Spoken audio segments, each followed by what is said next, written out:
Son dönemlerde okullarda öğrencilerimizin cep telefonu kullanımı artmaktadır. Cep telefonu kullanımının çocuklar üzerinde, okul öğrencileri üzerinde ciddi olumsuzluklarının olduğunu uzmanlar tarafından dile getirilmektedir. Bizler Eğitimciler Cemiyeti olarak istiyoruz ki okullarımızda özellikle öğrencilerimizin akıllı telefon kullanımı noktasında yetkililer tarafından bir sınırlandırılma getirilmesi gerektiğini düşünüyoruz.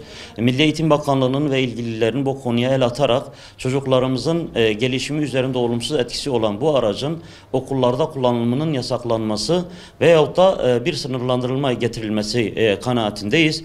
Zira başarı noktasında ciddi bir başarısızlık söz konusudur okullarımızda, eğitim sistemimizde ve yine öğrencilerimizin çalışmalarında büyük bir vakit kaybına sebebiyet veren bu telefondan kurtulmaları gerektiğine inanıyoruz. Çünkü telefon kullanan öğrencilerimizin sosyal medya gibi vakti haddinden fazla çalan, tabiri caizse bir durum ile karşı karşıyadırlar.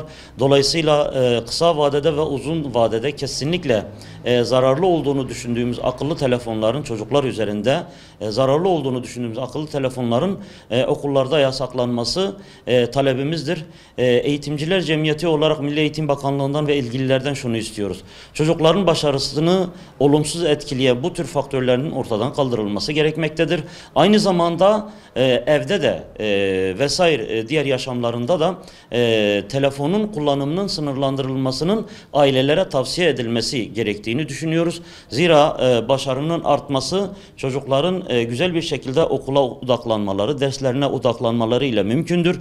Ve biz şunu biliyoruz ki telefon ve sosyal medya herkesin vaktini aldığı gibi özellikle lise ve ortaokul çağında olan genç çocuklarımızın vakitlerini ziyadesiyle almakta ve pervasızca harcamaktadır. Dolayısıyla sosyal medya ve internetin artık herkesin cebine girdiği bu dönemde çocuklarımızın cebinden çıkarılarak cep telefonlarıyla onların ellerinden alınarak onların daha başarılı bir öğrencilik sergilemeleri için onların cep telefonu kullanımının yasaklanması taraftarıyız.